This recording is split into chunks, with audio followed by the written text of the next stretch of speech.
Bismillahirrahmanirrahim. Assalamualaikum warahmatullahi wabarakatuh. Alhamdulillahirrahmanirrahim. Wassalatu wassalamu ala ashrafil anbiya'i wal mursalin Sayyidina wa maulana Muhammad wa ala alihi wa sahbihi ajmain, amma ba'.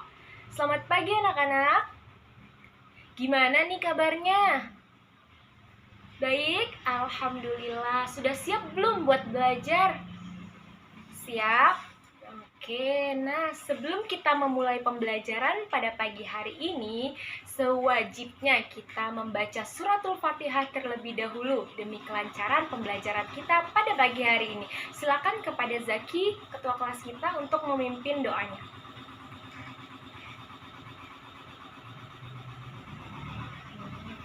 Amin, terima kasih banyak ya. Oke, semoga pembelajaran pada pagi hari ini Allah mudahkan dan lancarkan kita dalam menyerap ilmu pengetahuan. Oke, karena kita sudah memulai sesuatu dengan yang baik, selanjutnya Ibu akan mengecek kehadiran kalian terlebih dahulu. Sebelum Ibu mengecek kehadiran, atau nanti pas Ibu mengecek kehadiran, silakan anak-anak untuk merapikan tempat duduk dan juga pakaiannya ya. Oke, Ibu mulai absen terlebih dahulu. Muhammad Maulana Malik Ibrahim. Aulia Nur Khalifah hadir? Hadir. Siti Aryani Ulfah hadir? Hadir. Muhammad Zaki Mubarak tadi hadir ya nak? Oke. Muhammad Ferdi Hidayat hadir. Ahsanul Fikri hadir. Oke.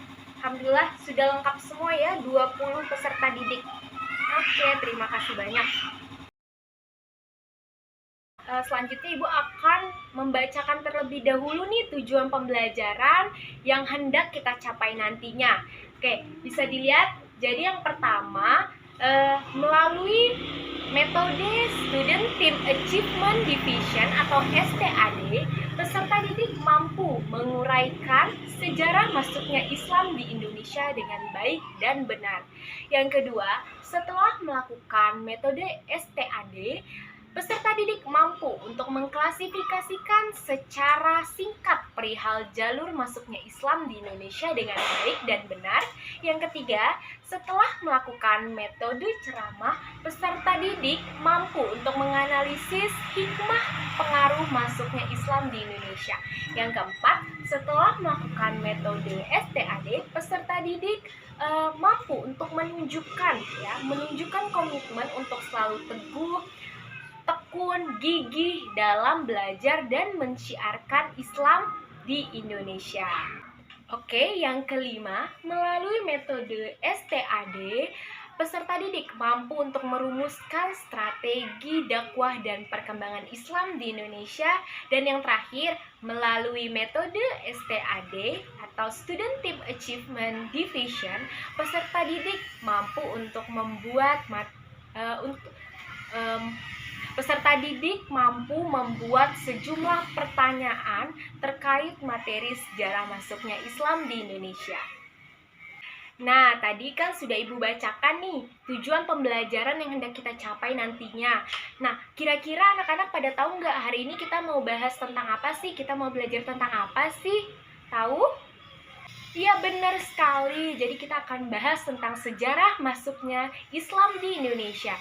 Pertama-tama, Ibu akan memberi gambaran sedikit mengenai sejarah masuknya Islam di Indonesia. Jadi, proses masuknya Islam ke Indonesia itu sampai sekarang masih dalam perdebatan panjang loh anak-anak. Karena apa? Jadi gini, 3 fokus pembicaraan mengenai kedatangan Islam di Indonesia itu sejauh ini berkisar pada 3 macam atau 3 tema utama, yaitu seputar tempat asal kedatangannya, para pembawanya, dan waktu kedatangannya. Nah, untuk menjawab pertanyaan-pertanyaan ini, terdapat perdebatan yang panjang di antara para ahli sejarah. Nah, nanti Ibu akan menjelaskan nih cara atau jalan masuknya Islam di Indonesia itu seperti apa. Tadi sudah Ibu jelaskan gambaran singkatnya nih. Sekarang Ibu akan menjelaskan mengenai jalur masuknya Islam di Indonesia. Jadi seperti yang Ibu buat di mind mapping, bahwasanya sejarah masuknya Islam di Indonesia itu ada dua materi pokok, yaitu jalur masuknya Islam di Indonesia dan juga strategi dakwah Islam di Indonesia itu seperti apa. Oke. Yang pertama nih, jalur masuknya Islam di Indonesia. Yang pertama yaitu teori Gujarat. Ya kan, kalian pasti sudah tahu nih teori-teorinya ya. Oke, jadi teori Gujarat ya, itu berasal dari Gujarat, India ya. Berdasarkan pendapat ahli teori ini, mengisahkan orang-orang Islam di Arab itu melakukan perjalanan ke Gujarat, India. Pada saat itu Islam, mazhab Syafi'i itu berkembang di sana. Orang Gujarat sebelumnya sudah memiliki hubungan dagang dengan Nusantara loh. Nah, ini membuat Islam sedikit demi sedikit menyebar di kalangan dagang Nusantara. Nah, selain itu, Mokweta itu menyatakan bahwasanya masuknya Islam dari Gujarat ke Nusantara itu diperkuat dengan adanya batu nisan Sultan Malik As-Saleh di Pasai. Jadi model batu nisan tersebutlah yang memiliki kesamaan yang ada di Kambai, Gujarat. Nah, sekarang teori Arab. Teori Arab ini dalam sejarah masuknya Islam ke Indonesia mengatakan bahwasanya Islam itu datang ke Indonesia secara langsung nih dari Arab. Waduh ya, Masya Allah, tidak melalui perantara bangsa-bangsa lain. Nah, jadi beberapa bukti sejarah ya itu dikemukakan untuk menguatkan teori ini. Nah, teori inilah yang mengatakan bahwasanya Islam itu masuk ke Indonesia langsung dari Mekah atau Arab sebagai pusat agama Islam sejak abad ke-7. Nah, menurut teori inilah Islam itu masuk ke Nusantara pada abad pertama Hijriah, yaitu abad ke-7 Masehi. Nah, Islam yang masuk dari tanah Arab atau Mesir ini dibawa oleh para kaum musafir, ya. Dibawa oleh para kaum musafir oleh kaum sufi. Nah, jadi kaum sufi ini sering mengembara ke tempat-tempat di dunia untuk mendirikan kumpulan. Nah, jadi Arab inilah yang memulai kumpulannya pertama kali saat singgah di Gujarat sampai ke Indonesia. Nah, itu secara singkat teori Arab ya, Nak ya. Oke, lanjut ke yang ketiga yaitu teori Persia. Nah, jadi, teori Persia ini muncul karena persamaan budaya Islam antara Persia dengan Indonesia. Nah, kedua negara ini tuh sama-sama memiliki peringatan Asyura atau 10 Muharram untuk memperingati syahidnya Husein. Iya benar. Nah, di Sumatera Barat peringatan tersebut itu disebut dengan acara atau upacara tablik atau tabut. Nah, sedangkan di Pulau Jawa itu ditandai dengan pembuatan bubur syuro. Nah, selain itu, perkembangan dalam bentuk puisi nah juga memiliki kesamaan menurut Aharan Syekh Siti Jenar dengan ajaran Sufi Iran al-Hallaj. Jadi teori Persia ini menunjukkan bahwasanya Islam dari Persia itu juga ikut loh mempengaruhi perkembangan mazhab Syafi'i yang dianut di Nusantara seperti itu. Oke, lanjut ke teori yang keempat. Teori apa, Nak? Ada yang tahu? Betul sekali, yaitu teori Cina. Nah, jadi teori yang satu ini mengemukakan bahwasanya Islam itu masuk ke Indonesia dari penyebaran kaum muslim Cina. Nah, pedagang muslim Cina ini datang dan menetap di Indonesia melalui Palembang pada abad ke-9. Nah, sementara itu terjadilah nih pernikahan antara pedagang Cina dengan warga setempat, warga Nusantara terdahulu. Hingga Raja Brawijaya V dengan seorang perempuan Cina. Terjadi perkawinan di situ. Nah, mereka itu melahirkan anak yang bernama Jin Bun atau yang sering dikenal dengan Raden Fata. Nah, ia merupakan raja pertama Kesultanan Demak. Nah, itu dia teori Cina. Nah, Ibu mau mengingatkan kembali nih teori-teori apa saja sih yang Ibu bahas tadi? Ya, teori Gujarat, teori Persia, teori Arab, dan teori Cina. Oke, pintar-pintar ya. Nah, sampai sini ada yang mau ditanyakan nggak nih mengenai jalur masuknya Islam di Indonesia dari keempat teori tadi? Apakah ada yang mau ditanyakan? Nggak ada? Oke, kalau nggak ada yang mau nanya, Ibu deh yang balik nanya ke kalian. Oke? Harus tahu ya, karena sudah Ibu jelaskan tadi. Oke, Ibu mau bertanya nih kepada kalian. Nanti Ibu tunjuk. Menurut pendapat kamu, ya, apakah dari keempat teori yang sudah Ibu jelaskan tadi itu ada kelebihan dan kelemahannya? Silahkan Ferdi menjawab. Ya, apakah ada kelemahan dan kelebihan dari teori tersebut? Oke, cukup bagus. Nah, ada lagi yang lain? Oh ya, Siti Aryani. Oke, bagus. Ya, bagus jawaban kalian ya. Jadi Ibu akan menambahkan sedikit ya. Pada dasarnya nih, semua teori ya, keempat ini masing-masing memiliki kelebihan dan kelemahannya masing-masing. Jadi nggak ada tuh kemutlakan dan kepastian yang jelas dalam masing-masing teori tersebut. Nah, menurut Ayu Mardi Azra, kalau tidak salah ya, sesungguhnya kedatangan Islam ke Indonesia itu datang dalam kompleksitas. Nah, maksudnya kompleksitas itu ialah tidak berasal dari satu tempat, ya, peran kelompok yang tunggal dan tidak dalam waktu yang bersamaan. Jadi dalam masing-masing teori tersebut itu memiliki kelebihan dan kelemahannya masing-masing, seperti itu. Sudah cukup bagus. Oke, terima kasih ya, Nak. Nah, sekarang kita ke pembahasan yang kedua. Insya Allah kalian sudah mengerti ya tentang jalur masuknya Islam di Indonesia tadi. Iya, terima kasih. Nah, sekarang kita masuk ke strategi dakwah Islam di Indonesia. Nah, di sini Ibu punya 5 kartu ya. Jadi 5 kartu dan 5 lembar kerja. Ini Ibu akan membagikan. Jadi dalam kartu ini ada nama-nama kelompok kalian ya. Nanti Ibu bagikan ke ketua kelompoknya. Dan juga di sini ada LKS. Jadi LKS di sini nanti ada beberapa soal yang harus kalian jawab dalam kelompok nantinya. Kemudian ya, ada clue bahwasanya kalian harus mempresentasikan, merumuskan ya strategi dakwah Islam di Indonesia. Jadi tiap kelompok itu dapat satu ya, satu materi.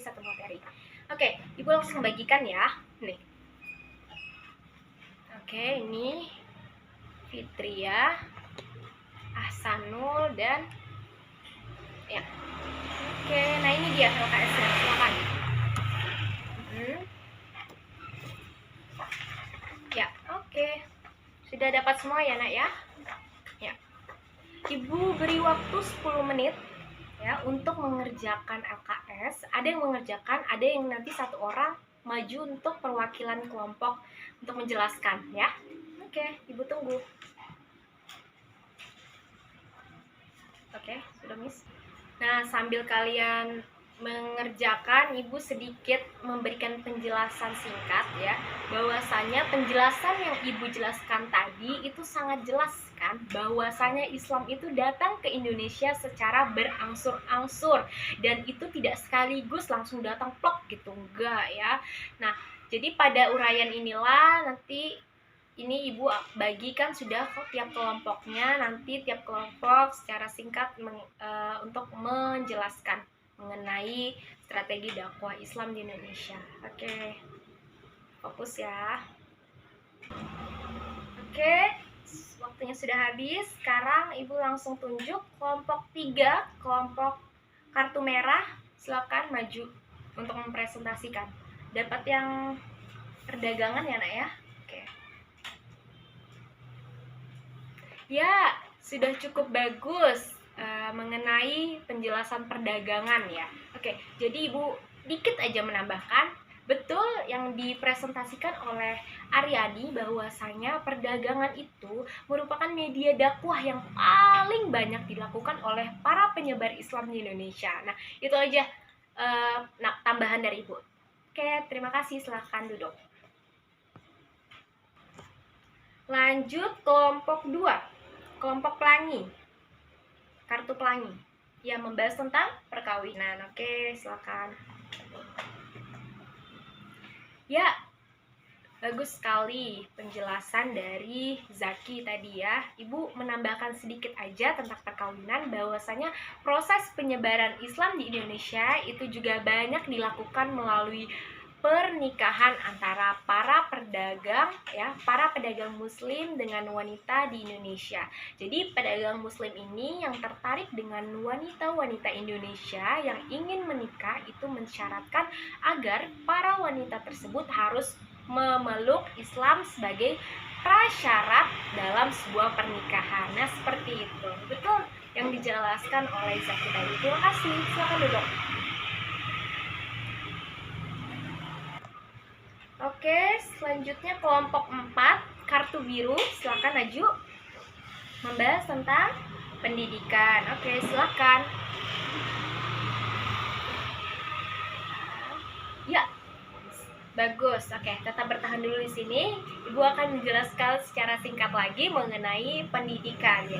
Jadi para ulama nih banyak yang mendirikan lembaga pendidikan Islam di Indonesia, dan di lembaga pendidikan inilah para ulama itu semakin menguatkan posisi agama Islam dengan pengajaran-pengajaran keislamannya.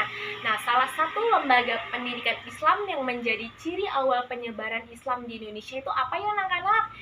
Udah tahu belum? Iya, betul sekali. Jadi yang satu-satunya lembaga pendidikan awal itu ya, pendidikan Islam, yaitu pesantren. Tuh, bagus sekali. Terima kasih.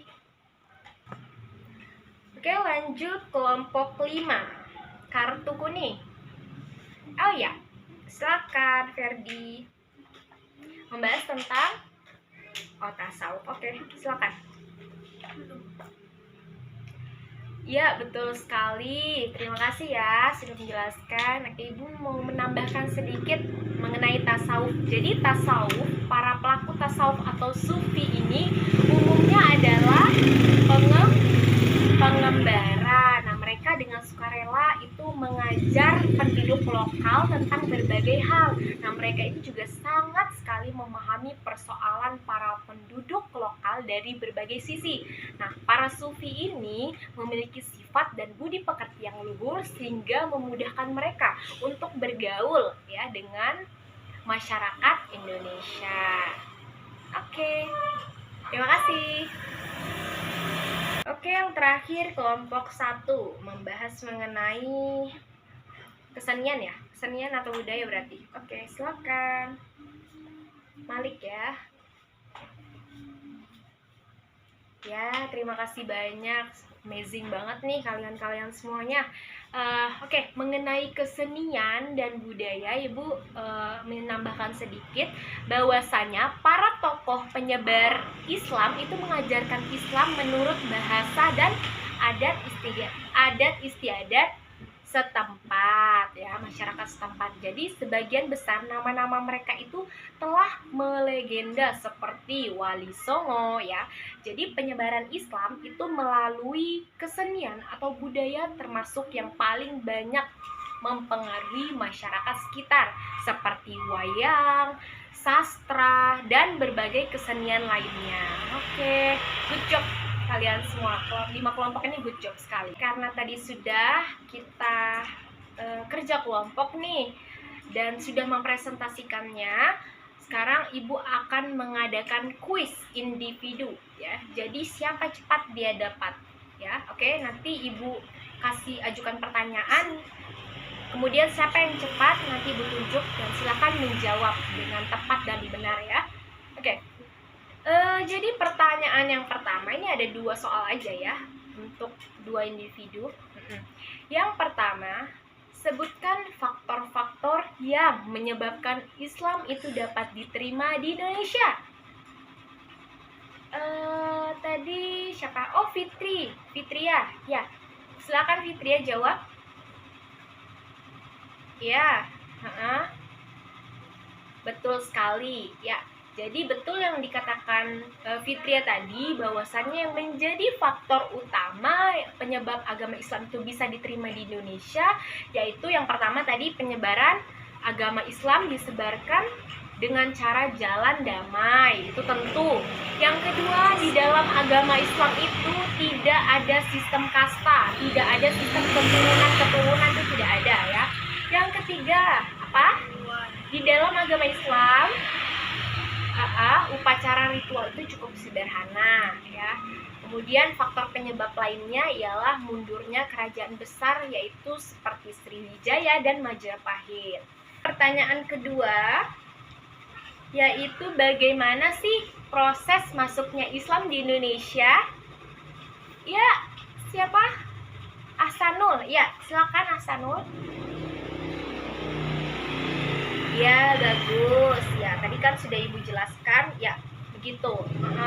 Masuknya Islam ke Indonesia itu melalui media perdagangan. Betul sekali.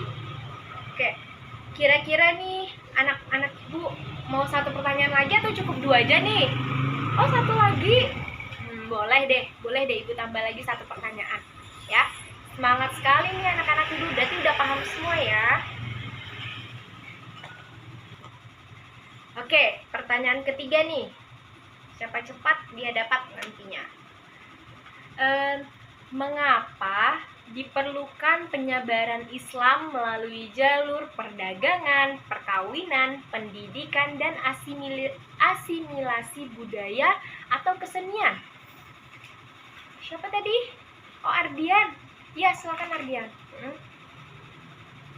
Iya, betul sekali. Jadi, karena apa? Karena untuk menarik simpatik para pribumi di masa itu yang masih berbeda-beda agamanya. Karena tadi sudah mengenai kuis individu, Ibu mau nanya nih, hikmah pengaruh masuknya Islam di Indonesia ini apa sih? Ya, mengetahui masuknya peradaban Islam ke Indonesia dan pengaruhnya terhadap masyarakat Indonesia dulu dan sekarang. Ya, betul sekali. Jadi dengan masuknya Islam itu banyak sekali budaya yang mengalami akulturasi. Nah, dengan mempelajari teori masuknya Islam, kita dapat mengetahui berasal dari mana budaya yang telah masyarakat Indonesia dulu itu terima, yang pengaruhnya terasa sampai sekarang. Betul. Apalagi nak? Ya, semangat, cinta tanah, air, dan rasa kebangsaan yang dibangun Islam dengan semboyannya. Betul sekali, semangat cinta tanah air ya, hikmah yang bisa kita ambil dari pelajaran hari ini. Tadi kan sudah nih kita menyebutkan hikmahnya. Sekarang Ibu mau tahu nih, kan kita tadi sudah membahas mengenai masuknya Islam di Indonesia. Sekarang dengan membahas masuknya Islam di Indonesia tadi, seharusnya kita itu harus memiliki sikap apa aja sih, nak? Iya, sikap saling mengingatkan pada kebaikan. Terus sikap gigih dalam berjuang demi menggapai apa yang dicita-citakan. Betul. Nah, Ibu tambahkan lagi satu, sikap asertif, yaitu sikap mampu untuk bergaul ya, bergaul menyesuaikan diri dan akomodatif dengan siapapun tanpa harus kehilangan jati dirinya. Nah, itu dia sikap yang harus kita teladani nantinya ya. Nah, tadi kan sudah kita sebutkan nih hikmah dan sikap-sikap apa yang perlu kita teladani setelah mempelajari sejarah masuknya Islam di Indonesia. Sekarang Ibu akan Ibu akan memberi pengumuman kelompok yang memperoleh skor tertinggi. Kelompok super ya. Kelompok super ini diperoleh oleh kelompok 4. Silakan kelompok 4. Ibu akan memberi cemilan buat kamu. Nih buat kalian deh. Ya, kami sama-sama ya ngerjakan. Oke. Sama-sama. Ya, itu dia kelompok super. Ibu bacakan lagi kelompok hebat. Kelompok hebat itu jatuh ke kelompok 1 yang bahas tentang perdagangan. Kalau kelompok hebat ini cukup Ibu apresiasi karena kalian sudah melakukan yang terbaik. Tidak dapat hadiah. Yang mendapatkan hadiah yaitu kelompok super saja. Sisa 2 hadiah ini nanti akan Ibu bagikan ke kuis individu yang menjawab soal dari Ibu tadi ya. Oke, untuk kelompok yang baik itu jatuh ke kelompok 1. Oke, tepuk tangan kepada kelompok-kelompok yang mendapatkan skor tertinggi. Oke, nanti minggu depan harus lebih ditingkatkan lagi prestasinya ya nak ya. Oke. Nah, untuk penghargaan individu ya, Ibu tadi kan ada 3 soal nih. Nah, Ibu ambil dua orang yang jawab menurut Ibu tepat ya, tepat sasaran. Yang pertama ialah Fitria Handayani. Silakan maju untuk mengambil ini dia, ada study gelas. Silakan. Ya, terima kasih, tetap ditingkatkan lagi ya. Untuk teman-teman yang lain harus termotivasi nih oleh teman-temannya yang aktif ya. Ya, yang kedua ialah Ardian Fikrianur. Silakan mengambil hadiah dari Ibu. Ini dia, novel ini berisi tentang ilmu pengetahuan. Silakan dibaca, semoga bermanfaat untuk kamu ya. Dan teman-teman yang lain semoga bisa lebih maju dan aktif lagi. Nah, itu dia. Ya, tidak. Alhamdulillah, karena waktu kita sedikit lagi sudah habis. Ibu akan memberikan kesimpulan dulu deh dari pelajaran yang sudah kita bahas tadi. Nah, jadi kesimpulannya yaitu terdapat 4 teori jalur masuknya Islam ke Indonesia. Apa aja nih anak-anak? Teori Gujarat, teori Arab, teori Persia, dan teori Cina. Betul sekali. Nah, yang pasti Islam itu masuk ke Indonesia itu bukan dengan peperangan atau penjajahan ya. Harus dicatat nih anak-anak. Jadi Islam itu berkembang dan tersebar luas di Indonesia itu justru dengan cara damai. Nah, dengan cara damai dan juga persuasif. Ya, berkat apa? Berkat kegigihan para ulama-ulama ya, para wali songo kita terlebih dahulu yang banyak sekali berkontribusi dalam menyebarkan agama Islam di Nusantara. Nah, paling tidak terdapat tuh beberapa cara yang digunakan dalam penyebaran Islam di Indonesia. Seperti apa yang sudah kalian presentasikan tadi, yaitu apa saja nah strateginya? Perdagangan, perkawinan, kemudian pendidikan, dan kesenian atau budaya, serta apa? Yang terakhir, tasawuf. Betul sekali. Nah, Ibu takjub sekali nih, kalian sangat-sangat good job, sangat-sangat aktif dan sangat semangat ya dalam menuntut ilmu. Nah, jadi masing-masing teori yang sudah Ibu jelaskan tadi itu memberikan alasan dan argumentasinya yang berbeda-beda ya, harus diingat nih. Nah, namun demikian antara satu teori dengan teori lainnya itu tidak menimbulkan pertentangan, tetapi yaitu ya jalur masuknya Islam itu sangat damai ya, tidak ada pertentangan. Nah, tapi yaitu kita harus bisa saling melengkapi dan memperkaya pengetahuan sejarah bangsa kita ya. Jangan pernah melupakan sejarah deh. Kita banyak sekali mengambil pelajaran ibrah dari sejarah masuknya Islam di Indonesia itu. Betul sekali. Nah, karena waktu kita sudah sampai, silahkan kepada ketua kelas Zaki untuk memimpin doa kafaratul majelisnya. Oke, silakan. Bismillahirrahmanirrahim. Terima kasih banyak. Semoga pelajaran kita pada pagi hari ini berkah dan bermanfaat untuk kita semua. Terima kasih banyak kepada anak-anak ibu yang sudah memperhatikan dan menyimak serta sudah kompak ya dalam berkelompok tadi.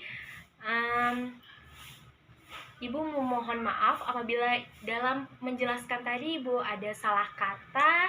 Oke, kurang dan lebihnya Ibu mohon maaf. Terima kasih banyak. Sampai jumpa di minggu depan dengan pembahasan yang berbeda. Kurang dan lebihnya Ibu mohon maaf ya. Wabillahi taufiq wal hidayah. Assalamualaikum warahmatullahi wabarakatuh.